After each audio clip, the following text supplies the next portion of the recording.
అక్కడ కూడా వెళ్ళాము. హ్మ్. అక్కడ కూడా అమ్మవారి గుడి చాలా అంటే చాలా బాగుంది.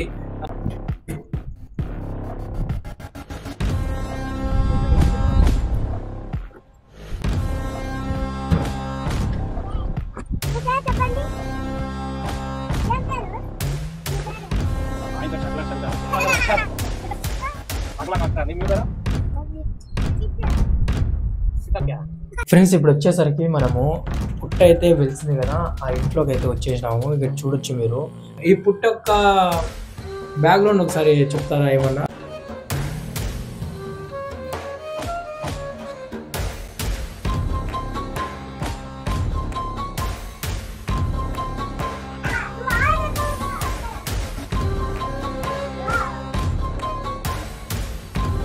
ఇప్పుడు తాత ఒక్కసారి నీళ్ళు కట్టడానికి పోయింటే అక్కడ అమ్మవారు బెస్తం తీసి చీర కట్టి చిన్న పాప మాదిరి పెట్టి. నమస్కారం ఫ్రెండ్స్, అందరికీ జై శ్రీ గణేష, జై శ్రీరామ్. ఫ్రెండ్స్, ఈరోజు వచ్చేసరికి మనము సంజీవ్ రాయన్ పల్లికి అయితే వచ్చేసినాము. లాస్ట్ వీక్ వచ్చినాము, కానీ మాకు అనుమతి ఇవ్వలే అమ్మవారు అయితే. ఈ వీక్ వచ్చినాము, అనుమతి అయితే ఇచ్చింది. ఇప్పుడు ఇక్కడ సంజీవ్ రాయన్ పల్లిలో ఏమంటే, ఒక ఇంట్లో మారెమ్మ అమ్మవారు అయితే మనకి 2 రూముల్లో పుట్ట రూపంలో అయితే భూమి చీల్చుకొని ఇట్లా పుట్ట రూపంలో అయితే 2 రూముల్లో అయితే వెలిసిందంట. మన హిందూపూర్లో చెప్పాలంటే చాలా అంటే చాలా మిస్టీరియస్ అయితే జరుగుతా ఉంది. ఇప్పుడైతే మనము ఆ పుట్ట యొక్క ఈ ఎక్కడైతే ఏర్పడిందో ఆ ఇంటి దగ్గరికి వెళ్ళేసి మొత్తం బ్యాక్గ్రౌండ్ అయితే తెలుసుకుందాము. ఒక పెద్ద హిస్టరీనే ఉందంట. అండ్ అదొకటి కాక మనకి టెంపుల్ అయితే ఉంది, కానీ టెంపుల్ దగ్గర ఏర్పడలే, కానీ వాళ్ళ ఇంట్లో ఏర్పడిందంట. అసలు ఏంటి హిస్టరీ అండ్ ఈ అమ్మ మారేమో వారిది ఒక బ్యాక్గ్రౌండ్ చాలా పెద్దదే హిస్టరీ ఉందంట. మనం అక్కడైతే వెళ్ళి తెలుసుకునేద్దాము. ముందుగా ఎవరైనా మన ఛానల్ని కొత్తగా చూస్తుంటే కనుక లైక్ చేయండి, షేర్ చేయండి, సబ్స్క్రైబ్ చేయండి, బెల్ ఐకాన్ ఆన్ లో పెట్టుకోండి. ఇలాంటి మరెన్నో ఇంట్రెస్టింగ్ వీడియోస్తో మీ ముందుకు వస్తా. మనం అయితే ఇప్పుడు లేట్ చేయకుండా డీటెయిల్స్ అయితే కనుక్కుందాము, పదండి. ఇప్పుడైతే చూస్తున్నా కదా, ఈ చైన్లో అయితే నడుచుకొని పోవాలంట. అక్కడ మీకు రాగమాని కనిపిస్తుంది కదా, ఆ రాగమాన్ దగ్గర లెఫ్ట్ సైడ్ తిరుక్కొని కాస్త అలా లెఫ్ట్ సైడ్ ముందుకు పోయినామంటే మనకి టెంపుల్ వస్తుందంట. టెంపుల్ దగ్గరికి వెళ్ళేసి వెళ్దాం పదండి. ఇప్పుడు టెంపుల్ దగ్గర వెళ్ళేసి అది ఎలా ఉంది ఏమి అనేసి అమ్మవారిని చూపిస్తాను. ఇప్పుడైతే మీకు చెప్పినా కదా, రాగమాన్ ఉంటుంది. ఈ రాగమాన్ దగ్గర నుంచి లెఫ్ట్ సైడ్ మనకి కొంచెం డిస్టెన్స్ పోతే వస్తుంది అనేసి అక్కడ చూడొచ్చు మీరు.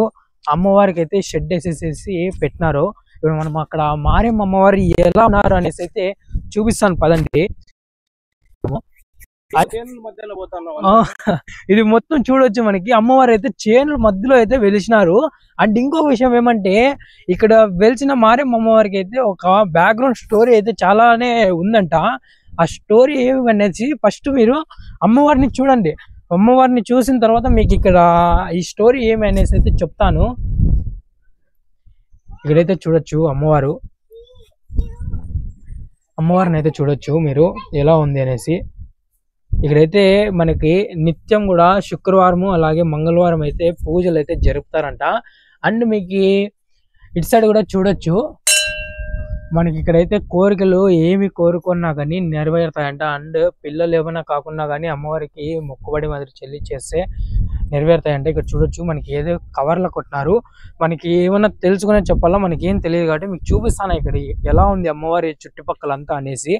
అండ్ ఇటు సైడ్ వచ్చేస్తే కనుక ఇక్కడ పూలు కూడా చేసుకుంటున్నారు, నిమ్మకాయలు కూడా ఇప్పుడే పెట్టిపోయినట్టున్నారు. అండ్ ఇటు సైడ్ యాట్లు కూడా కొడతారంట. మనకి చూడొచ్చు వేపమాన్ చెట్టుకి అయితే మొత్తం మనకి కాళ్ళు అయితే చెట్లు కట్టినారు. అండ్ మీకు ఇప్పుడు చెప్పినాం కదా, అండ్ వెనకాల కూడా చూడొచ్చు ఇంకో వేపమాన్ అయితే అమ్మవారికి ఎదురుగానే వెలిసింది. ఆ చెట్టుకు అయితే మనకి చీరలు అయితే చుట్టినారు. మీకు చెప్పినా కదా, ఈ అమ్మవారికి పెద్ద బ్యాక్గ్రౌండ్ స్టోరీ అనే ఉంది అనేసి. యాక్చువల్గా వీళ్ళు చెప్పాలంటే ఈ ఊర్లో కాదు ఉండేది, ఎక్కడో బయట ఊర్లో ఉండేవాళ్ళంట. అక్కడ అమ్మవారు చిన్న పాప మాదిరి దర్శనం ఇచ్చి నాకు గుడి కట్టేయండి అని చెప్పి గుడి అయితే కట్టించుకోయిందంట. అక్కడ చందాలు లేచేసి కట్టినారు.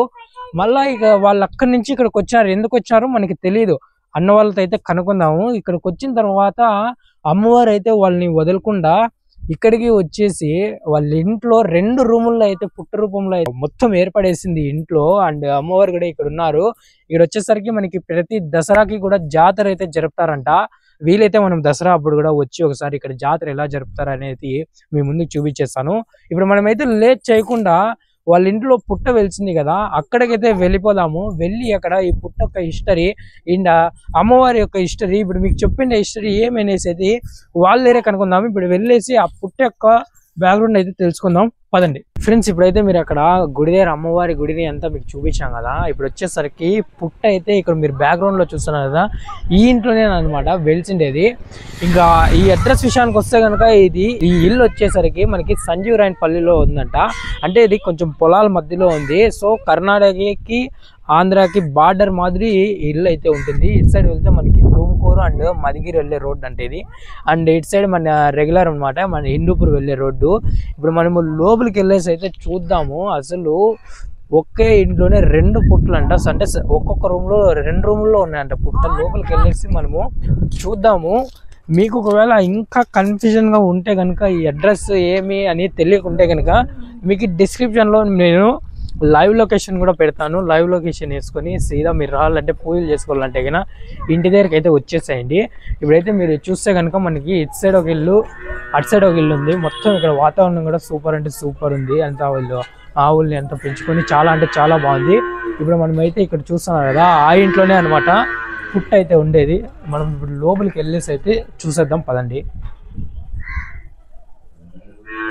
ఇక్కడ చూస్తే కనుక మనకి జస్ట్ ఇంటి దగ్గరకు వస్తానే మనకి ఎదురుగ్గా అమ్మవారు అయితే కనిపించేస్తున్నారు, దర్శనం ఇచ్చేస్తున్నారు. ఇక మనం లోపలికి వెళ్ళేసి చూసేద్దాం పదండి. లోపలికి రాగానే చూడొచ్చు, మనకి ఎదురుగ్గా అమ్మవారు, మారెమ్మ అమ్మవారు అయితే దర్శనం ఇస్తున్నారు. ఇంకా లోపల రాగానే చూడొచ్చు, ఇక్కడ మనకి పుట్ట కింద నుంచి భూమిని పగలేసుకొని ఇలా పైకి మొత్తం వచ్చేసినట్లుగా అయితే ఉంది. ఇది మొత్తం అమ్మవారి యొక్క రూపం అంట. చూడండి ఎంత దీంతో ఉందో, చాలా అంటే చాలా మిరాకిల్గా ఉంది. మన హిందూపూర్లో ఇన్ని మిరాకిల్స్ ఉన్నాయంటే అస్సలు నమ్మడానికి అవడం లేదు. అండ్ మీకు 2 రూమ్లు అని చెప్పినాం కదా, ఇది ఒక్క రూమే కాదనమాట. మనకి అటు సైడ్ రూమ్లో కూడా ఉంది మారెమ్మ విగ్రహం అనమాట. ఇక్కడ మనకి వచ్చేసరికి దసరా రోజు వీళ్ళు జాతర చేస్తారంట, అప్పుడు ఊరేగింపు అయితే ఇస్తారంట అమ్మవారిని. ఈ రూమ్లో చూసినారు కదా, మీకు అటు సైడ్ కూడా చూపిస్తాను చూడండి. అండ్ ఇటు సైడ్ రాగానే మనకి ఇటు సైడ్ కూడా చూడొచ్చు, సేమ్ అటు సైడ్ ఎలా అయితే ఏర్పడిందో సేమ్ ఇటు సైడ్ కూడా అలానే ఏర్పడింది అమ్మవారి యొక్క పుట్ట అయితే.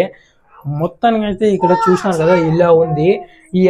అండ్ మనం వచ్చేసరికి ఇప్పుడు ఇంటి యొక్క ఓనర్స్తో అయితే అసలు ఏమి ఈ పుట్ట యొక్క బ్యాక్గ్రౌండ్ ఏమి అనేసి అన్నతో మనం క్లియర్గా డీటెయిల్స్ అయితే కనుక్కొనేద్దాము.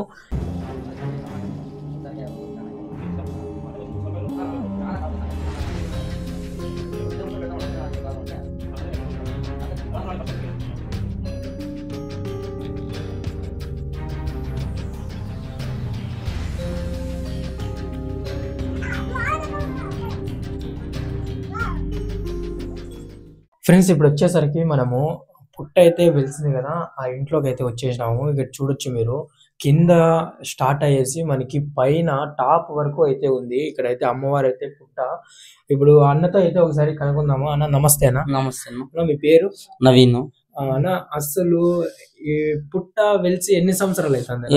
20 సంవత్సరాల పైగా అయింది ఇక్కడికి వెలిసి అమ్మవారు. అవునన్నా, అదే చూస్తుంటే చాలా దీనిగా ఉంది. ఇట్లాంటివన్నీ కొంతమంది ఇంట్లోనే ఆ అమ్మవారి దైవ నిర్ణయం ఎక్కడైతే ఉంటుందో అలాంటి వాళ్ళ ఇంట్లోనే జరుగుతుంది. అండ్ ఇక్కడ అక్కడ కూడా వెళ్ళినాము, అక్కడ కూడా అమ్మవారి గుడి చాలా అంటే చాలా బాగుంది. అండ్ ఈ పుట్ట యొక్క బ్యాక్గ్రౌండ్ ఒకసారి చెప్తారా ఏమన్నా? అంటే అమ్మవారు వచ్చేసి మాది సొంతూరు వచ్చేసి హిందూపూర్ పక్కన కోనాపురం అని. అక్కడ అమ్మవారు కూడా అక్కడ కూడా పుట్టిండేది అనమాట. అంటే బండతో బండ మాదిరి అక్కడ మా తాతల కాలం వెలిసింది అనమాట. అక్కడ మా తాత పొలాల్లో వెళ్ళాడు, చేను నీళ్ళ కట్టకపోయేవాడు. అప్పుడు ఒకసారి అమ్మవారు అప్పుడు శబ్దాలతో, వింత శబ్దాలతో వినపడిచ్చేది వచ్చేసేదంట. ఇప్పుడు తాత ఒక్కసారి నీళ్ళ కట్టడానికి పోయింటే అక్కడ అమ్మవారు బెస్తం తీసి చీర కట్టి చిన్న పాప మాదిరి పోయిడ్చి దగ్గరకు పోతే తాత ఎవరమ్మను అంటే, నేను ఇట్లా మారామరా ఎండతాను మానకు నానతాను, నాకు గుడి కట్టారంటే అక్కడ కట్టించేసి ఇక్కడ వచ్చేసింది అనమాట. మేము అమ్మవారు కూడా మేము వచ్చిన తర్వాత ఇక్కడ వచ్చేసి వెలిసింది అనమాట. ఇక్కడ ఈ ఊరే ఊరునా? ఇది సంజీవరన్నపల్లి మండ విలేజ్. బేవినల్లి పంచాయతీ, హిందూపురం మండల్, సత్యసాయి డిస్ట్రిక్ట్. ఎవరన్నా రావాలంటే ఎలా రావాల్సి వస్తుంది ఇక్కడికి? మా హిందూపూర్ నుంచి సూగూరు పక్కన, సూగూరు ఆంజనేయ స్వామి టెంపుల్ దగ్గర తీసుకుంటే రైట్ సైడ్, అక్కడి నుంచి 5 కిలోమీటర్ల డిస్టెన్స్. ఇక్కడ పూజలు జరుగుతాయనా? శుక్రవారం, మంగళవారం మాత్రమే ఉంటాయి ఇక్కడ పూజలు. మిగిలేటప్పుడు అయితే ఉండవు. ఎవరైనా రావచ్చా? ఎవరు చూస్తే అయితే పోవచ్చు. మామూలు వాగ్దానం అలాంటివి కావాలంటే శుక్రవారం, మంగళవారం మాత్రమే ఉంటాయి. ఆ రోజు టైమింగ్స్ అనా? టైమింగ్స్ వచ్చేసి 11 నుంచి 3 కావచ్చు, 4 కావచ్చు, భక్తాదులు ఉండేంత వరకు. ఖచ్చితంగా 12కి వస్తే ఖచ్చితంగా దొరుకుతుందమ్మ. ఇక్కడ అమ్మవారికి మీరు జాతరలు అలాంటివి ఏమన్నా చేస్తాము? అంటే మామూలు దసరా అప్పుడు అయితే అమ్మవారికి జాతర చేస్తాము. మిగిలేటప్పుడు భక్తాదులు ఉంటారు కదా, భక్తాదులు పుట్టెంటుకలో అమ్మవారి కోరికలు తీర్చుకున్నప్పుడు చేస్తూ ఉంటారు ఇక్కడ. అంటే గుడి దగ్గరే అంతా పుట్టేళ్ళు అవన్నీ కొట్టుకొని చేసుకొని తినిపోతుంటారు అనమాట. అండ్ బయట కూడా మేము ఇది 2వ సారి అన్నమాట మేము దగ్గరకు వస్తాండేది. ఫస్ట్ టైం వచ్చినప్పుడు మీరు ఉండలేదు. బయట మేము కనుక్కుంటే కన్నా చాలా సత్యం ఉంది అమ్మవారిలో. ఏదన్నా రోగాలు అలాంటివి ఏమన్నా ఉన్నా అమ్మవారికి వచ్చి మొక్కునేసి వెళ్ళిపోయినామంటే ఏమున్నా కానీ తీరిపోతాయి అన్నారు. అది నిజమేనా? 100% ఇది నిజమే.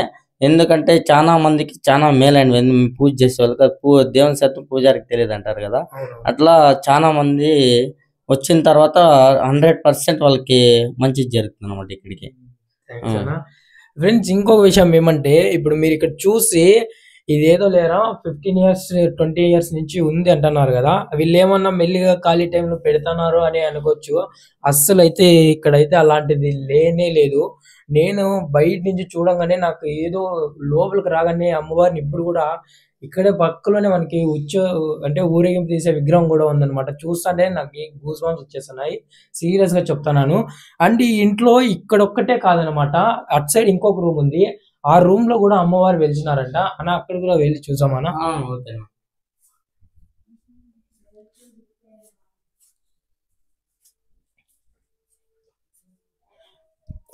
ఇప్పుడైతే మీరు అటు సైడ్ చూసినారు కదా, అటు సైడ్ నుంచి మళ్ళీ అమ్మవారు ఇటు సైడ్ రూమ్ లో కూడా వచ్చేసినారు అనమాట. చూడండి అన్న, ఇటు సైడ్ అంటే రీసెంట్ గా ఏమైనా వచ్చిందా? అటు సైడ్ వచ్చిన తర్వాత ఇక్కడ కూడా సేమ్. అవునా? ఇక్కడ వచ్చిన తర్వాత ఇక్కడ కూడా చూడొచ్చు. అసలు ఒక రూమ్ లో అయితే ఏమో అనుకోవచ్చు, మనకైతే 2వ రూమ్ లో కూడా ఇలానే పెరిగిపోతా ఉందంట. చిన్నగా స్టార్ట్ అయ్యేసి ఇప్పుడు రూములు ఇట్లా మొత్తం మరలేస్తుంది. ఇదేమన్నా ఎవరినన్నా పూజారిని అడిగినారా ఏమన్నా ఇట్లా మొత్తం మరలే ఛాన్స్ ఏమన్నా ఉంది అనేసి?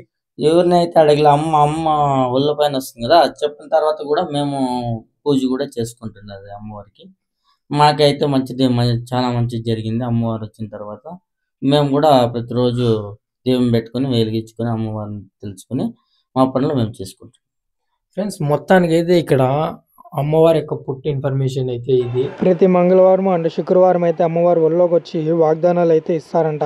అప్పుడు అమ్మవారు వచ్చి ఇక్కడ ఏం చేస్తారు అనేది ఇంకొకసారి వచ్చినప్పుడు మీకు చూపిస్తాను. మొత్తానికి అయితే లాస్ట్ వరకు చూసినారు కదా, అమ్మవారి హిస్టరీ అండ్ పుట్ట హిస్టరీ అయితే ఇదంట. ఇప్పుడైతే అన్నవారు మనకి చెప్పినారు కదా, మంగళవారం అండ్ శుక్రవారం అమ్మవారు ఒళ్ళోకి వచ్చేసి వాగ్దానాలు అయితే ఇస్తుంది అని. సో మనం మళ్ళీ అప్పుడు ఇంకొకసారి టైం చూసుకొని వచ్చి ఇక్కడ అమ్మవారు ఒళ్ళోకి వచ్చి ఏం చేస్తారు అండ్ ప్రజల సమస్యలు అండ్ కోరికలు ఎలా తీరుస్తున్నారు అనేది నేనైతే ఇంకొకసారి వచ్చి మీకు ఇంకొక వీడియోలో అయితే చూపిస్తాను. అంతవరకు మీరు చేయాల్సింది ఒకటే పని, ఈ వీడియోకి లైక్ చేసి ఛానల్ సబ్స్క్రైబ్ చేసి బెల్ ఐకాన్ ఆన్లో పెట్టుకోండి. Thank you for watching Hindupuram Chandra Lakshmi Chandrakant YouTube channel.